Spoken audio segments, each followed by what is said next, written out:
الحمد لله رب العالمين والعاقبة للمتقين والصلاة والسلام على رسوله سيد المرسلين رحمة للعالمين شفيع المذنبين سيد الأولين والآخرين سيدنا ومولانا محمد رسول رب العالمين وعلى آله وصحبه أجمعين أما بعد فأعوذ بالله من الشيطان الرجيم بسم الله الرحمن الرحيم قل رب إما تريني ما يوعدون رب فلا تجعلني في القوم الظالمين وإنا على أن نريك ما نعدهم لقادرون ادفع بالتي هي أحسن السيئة نحن أعلم بما يصفون صدق الله العلی العظیم۔ محبت کے ساتھ ایک مرتبہ دروشی پڑھ لیجئے۔ اللہم صلی علی سیدنا و مولانا محمد معدن الجود والکرم وآلہ وصحبہ وبارک وسلم۔ الصلاة والسلام علیک یا رسول اللہ، الصلاة والسلام علیک یا حبیب اللہ، الصلاة والسلام علیک یا رحمة للعالمین وعلى آلك وأصحابك يا شفيع المذنبين۔ حمد و صلاۃ کے بعد قرآن کریم کی سورۃ المومنون کی تفسیر آپ سن رہے ہیں۔ گزشتہ جمعے یہ آیتیں پڑھی تھیں۔ اللہ فرماتا ہے میرے حبیب آپ فرمائیے کہ اے میرے رب اگر تو مجھے دکھائے جو انہیں وعدہ دیا جاتا ہے تو اے میرے رب مجھے ان ظالموں کے ساتھ نہ کرنا، اور بے شک ہم قادر ہیں کہ تمہیں دکھا دیں جو انہیں وعدہ دے رہے ہیں۔ اس حوالے سے جو باتیں آپ تک پہنچائی تھیں وہ یہ کہ ہم لوگ کبھی کبھی توجہ نہیں کرتے کہ ہمارے مصاحب کون ہیں، ہم کن کے ساتھ اٹھتے بیٹھتے ہیں۔ سوسائٹی کن لوگوں سے ہمارا میل جول ہے۔ ظالموں کے ساتھ بیٹھنا، خلط ملط ہونا، مکس ہو جانا، یہ آپ کے لیے شاید کوئی بڑی بات نہ ہو، مگر قرآن بتا رہا ہے کہ بد عقیدہ اور برے لوگوں کی صحبت اچھی نہیں، ان کے ساتھ مکس نہیں ہونا چاہیے۔ کفار کے عقائد اور ان کے اعمال اور ان کے عذاب سے بچنے کے لیے دعا کا ذکر ہے نبی صلی اللہ علیہ وسلم کی طرف سے، اور اللہ تعلیم فرما رہا ہے۔ اس سے ہم اندازہ کر لیں کہ بروں کی صحبت، بروں کے ساتھ میل جول کا کتنا نقصان ہوتا ہے، کہ اگر میری ظاہری حیات میں میرے سامنے ان کفار پر دنیا میں عذاب آئے تو یا اللہ مجھے اس سے محفوظ رکھنا۔ یہ دعا نبی سے کروائی گئی ہے امت کی تعلیم کے لیے۔ نبی معصوم ہے، نبی کی شان بہت بلند ہے، اور ہمارے نبی پاک صلی اللہ علیہ وسلم تو تمام نبیوں میں اعلیٰ ہیں، سید المرسلین ہیں۔ تو یہ تعلیم امت ہے، امت کی تعلیم۔ تو امت کو سب سے پہلے کیا چاہیے؟ اپنے عقیدے درست ہوں۔ تو اب ہدایت ملی ہے، نصیحت ملی ہے، تو اب بد عقیدہ لوگوں کے ساتھ بیٹھنا نہیں، ان لوگوں کے ساتھ میل جول ایسا نہیں رکھنا کہ آپ بھی انہی میں شمار ہوں۔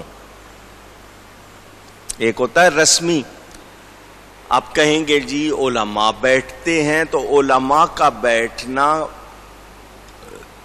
آپ پر ان کی باتیں ظاہر کرنے کے لیے ہوتا ہے، اور اگر وہ بھی بلا وجہ بیٹھ رہے ہیں تو وہ درست نہیں ہے۔ غلط عقیدوں سے کیسے بچیں گے؟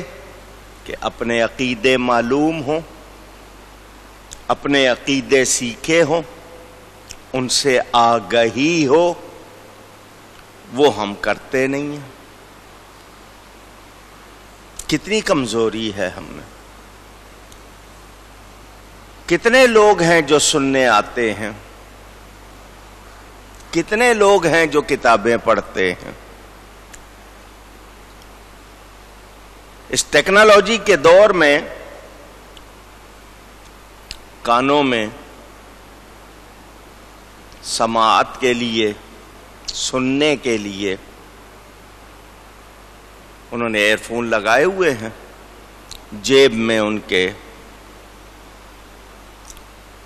وہ سیٹ رکھا ہوا ہے، گانے بھرے ہوئے ہیں، اس میں جو چاہا بھرا ہوا ہے، سن رہے ہیں۔ سفر ہو رہا ہے، جا رہے ہیں، کام پہ ہیں، وہ سن رہے ہیں۔ کتنے ہوں گے جو قرآن سنتے ہوں گے؟ کتنے ہوں گے جو کسی عالم کا بیان سنتے ہوں گے؟ ادھر بہت ہے، یہ جو چیز بنیادی ہے اس کی طرف توجہ ہی نہیں ہے۔ تو اپنے عقیدے معلوم ہونے چاہیے، صحیح عقیدوں پر رہنا چاہیے، اور بد عقیدہ لوگوں کے ساتھ مکس نہیں ہونا چاہیے۔ انگلش کا لفظ ہے، آپ وہی زیادہ سمجھتے ہیں، یعنی ان میں اس طرح شامل نہ ہو جائیں کہ آپ بھی انہی میں سے شمار ہوں۔ برے پر جو عذاب آئے گا آپ اس کا نشانہ بن جائیں گے، کیونکہ آپ اس کی صحبت کی وجہ سے وہی شمار ہو جائیں گے۔ حضور صلی اللہ علیہ وآلہ وسلم کے لیے یہ عقیدہ پھر یاد کر لیں، نبیوں کے لیے، خصوصاً نبی پاک صلی اللہ علیہ وسلم کے لیے، کہ وہ اعلان نبوت سے پہلے اور اعلان نبوت کے بعد ہر طرح کے گناہ سے معصوم ہیں۔ یہ یاد کر لیں۔ وہ لوگ جو یہ کہتے ہیں 40 سال کی عمر میں نبوت ملی، ان کو بتا دیں کہ 40 سال کی عمر میں نبوت نہیں ملی، اعلان کیا اپنی نبوت کا اعلان 40 برس کی ظاہری عمر شریف میں کیا۔ نبی وہ کب سے ہیں یہ بنانے والا رب جانتا ہے، بننے والا اس کا رسول جانتا ہے۔ اور روایات کے مطابق ہم یہ جانتے ہیں کہ کائنات نہیں بنی تھی، سب سے پہلے اللہ نے اپنے نور سے اپنے حبیب پاک صلی اللہ علیہ وسلم کے نور کو بنایا تھا۔ وہ اس وقت بھی نبی تھے، یہ یاد رکھنا۔ نبی کی موجودی میں کفار پر دنیاوی عام غیبی عذاب نہیں آ سکتا، کیونکہ اللہ تعالی نے فرما دیا اے میرے محبوب آپ ان میں موجود ہیں، اس لیے اللہ ان پر عذاب نہیں کر رہا۔ نبی پاک کا موجود ہونا آج بھی اس عام عذاب جو پہلی امتوں پر آتے تھے اس سے بچایا ہوئے ہے۔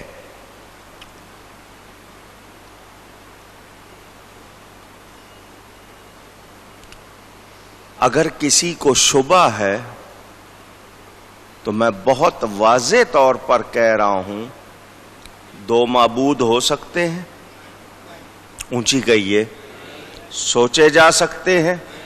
اسی طرح یہ حقیقت ہے کہ حضور صلی اللہ علیہ وسلم کے ہوتے ہوئے وہ ایسا عذاب آ سکتا نہیں، یقینی بات ہے، کیونکہ اللہ تعالیٰ کا فرمان ہے اور اللہ کی باتیں بدلتی نہیں۔ کتنی بڑی رحمت ہے، حضور صلی اللہ علیہ وسلم کی ذات آج بھی ان کا سبز گنبد ہمارے لیے امان بنا ہوا ہے۔ ہمیں ان سے اپنے تعلق کو مضبوط کرنا چاہیے۔ یاد رکھنا ہے ہم نے کہ نبی پاک صلی اللہ علیہ وآلہ وسلم معصوم ہیں، اور یہ ان کی برکت اور رحمت ہے کہ ان کی وجہ سے کافروں پر بھی وہ پہلے جیسا عذاب نہیں آ رہا۔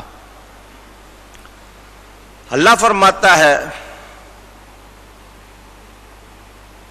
وَإِنَّا عَلَىٰ أَن نُرِيَكَ مَا نَعِدُهُمْ لَقَادِرُونَ۔ اے ہمارے حبیب، ہم اس بات پر قدرت رکھتے ہیں کہ آپ کی ظاہری حیات شریفہ میں کفار پر اسلامی فتوحات کے عذاب بھیجیں، کہ آپ دیکھیں کہ مسلمانوں کو فتح ملے اور کافروں کو شکست ملے۔ اللہ نے اپنے حبیب کو یہ بھی دکھایا۔ بدر میں کیا ہوا، جتنی جنگیں ہیں ساری تفصیل آپ سنتے رہتے ہیں۔ عذاب استیصال مراد نہیں ہے وہ جو ختم کر دینے والا، کیونکہ اس کے متعلق اللہ نے وعدہ کر لیا ہے کہ آپ کے ہوتے ہوئے ویسا عذاب نہیں آئے گا۔ کوئی شخص اس آیت کو پڑھ کر امکان کذب، یہ مسئلہ میں اس لیے کر رہا ہوں کہ کچھ لوگ پڑھتے تو قرآن کی آیتیں ہیں مگر تفسیر کیا کر رہے ہیں، ترجمہ کیا کر رہے ہیں، آپ کے سامنے بات نہیں ہوتی، کیونکہ ان لوگوں نے اپنی کتابوں میں لکھا ہے کہ اللہ جھوٹ بول سکتا ہے، معاذ اللہ۔ سب کہیے معاذ اللہ، اللہ کی پناہ۔ تو یہ اس آیت کو پڑھ کر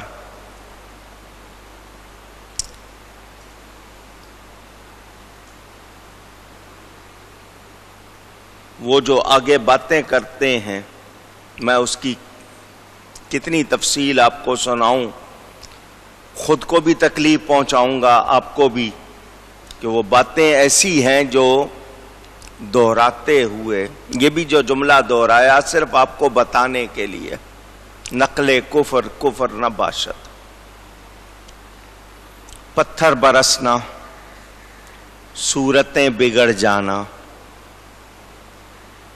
چنگھاڑ،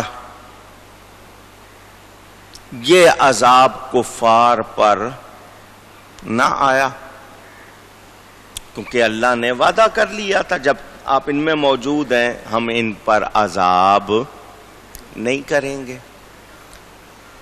تو اب اگر کوئی اپنے آپ کو زیادہ قابل عقل مند سمجھ کر کوئی اعتراض کرے گا اللہ کی ذات پر، تو اسے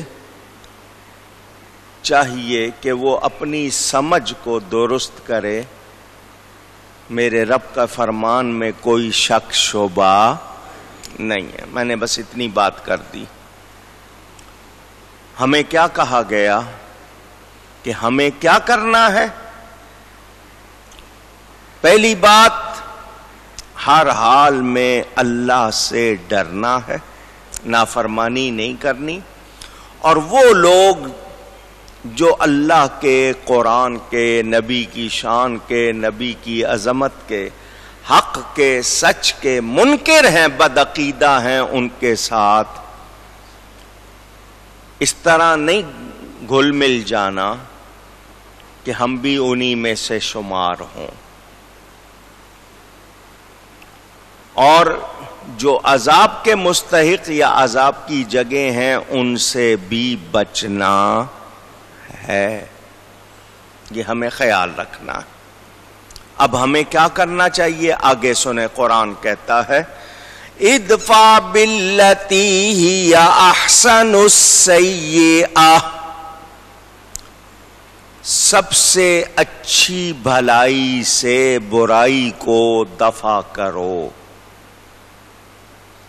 اردو میں دفع کا لفظ یا دفاع کا لفظ جو ہے وہ اور طرح استعمال ہوتا ہے، اور عربی میں اور طرح۔ اردو والے کہتے ہیں پاکستان کا دفاع کرو، یہی کہتے ہیں نا۔ عربی میں کہا جائے گا تو پاکستان سے دفاع کرو۔ فرق سمجھ گئے؟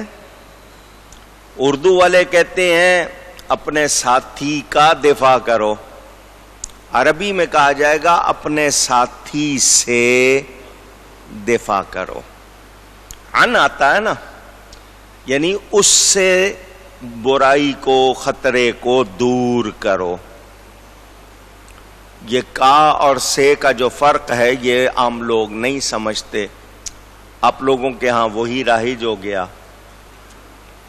سب سے اچھی بھلائی سے برائی کو دفع کرو، توحید سے شرک کو دفع کرو، تقوی اور طہارت سے گناہوں کو دفع کرو، بھلائی سے برائی کو دفع کرو، نور سے ظلمت کو دفع کرو، دلائل سے اعتراضات کو دفع کرو، رحم و کرم سے ظلم و ستم کو دفع کرو، اچھے اخلاق سے برے اخلاق کو دفع کرو، علم سے جہالت کو دفع کرو۔ یہ تلقین قرآن کر رہا ہے کہ یاد رکھو تم نے کیا کرنا ہے، تمہارا کردار کیا ہونا چاہیے کہ جو برے ہیں وہ ظلم کریں گے، وہ گند پھیلائیں گے، وہ خرابی کریں گے، وہ جو کریں گے برا کریں گے، تم نے اچھائی کر کے اس کو دور کرنا ہے۔ اب میں اس پر آپ کے سامنے 2-3 باتیں رکھتا ہوں، توجہ سب کی رہے گی، بات سمجھنا آسان ہو جائے گی۔ کوئی آپ کو گالی دے، جواب میں آپ بھی گالی دے دیں، ٹھیک ہوگا؟ پوچھ رہا ہوں میں۔ پھر جو اس نے کیا وہ آپ نے کیا، یہ تو برابری ہو گئی۔ نہ اس نے کمی چھوڑی تو آپ نے بھی نہیں چھوڑی۔ کسی نے گند ڈالا، آپ نے وہ گند اٹھا کے اس پہ ڈال دیا، صحیح ہو گیا؟ اونچی کہیے نا۔ اسلام ہمیں کیا سکھاتا ہے کہ ہمارا قول کہتے ہیں جو آپ کر بول رہے ہیں، کہہ رہے ہیں، فعل جو آپ کر رہے ہیں وہ اچھا ہونا چاہیے۔ لوگ گالیاں دیتے تھے، کوڑا پھینکتے تھے، گند ڈالتے تھے، حضور صلی اللہ علیہ وسلم کیا کرتے تھے؟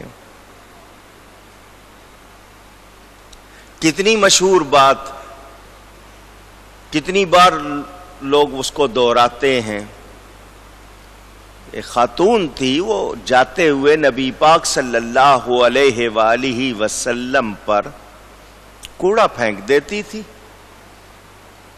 نبی پاک صلی اللہ علیہ وسلم اس کو کچھ نہیں کہتے تھے، کپڑے جھاڑتے تھے جا کر دوبارہ، پھر مسجد تشریف لے آتے تھے۔ وہ عورت اپنا یہ کام کرتی رہتی تھی، 1 دن نہیں کیا، 2 دن نہیں کیا، تیسرے دن حضور صلی اللہ علیہ وسلم نے اس کے دروازے پر دستک دے دی۔ اندر سے آواز آئی، کون؟ حضور صلی اللہ علیہ وسلم اپنا تعارف کرواتے ہیں۔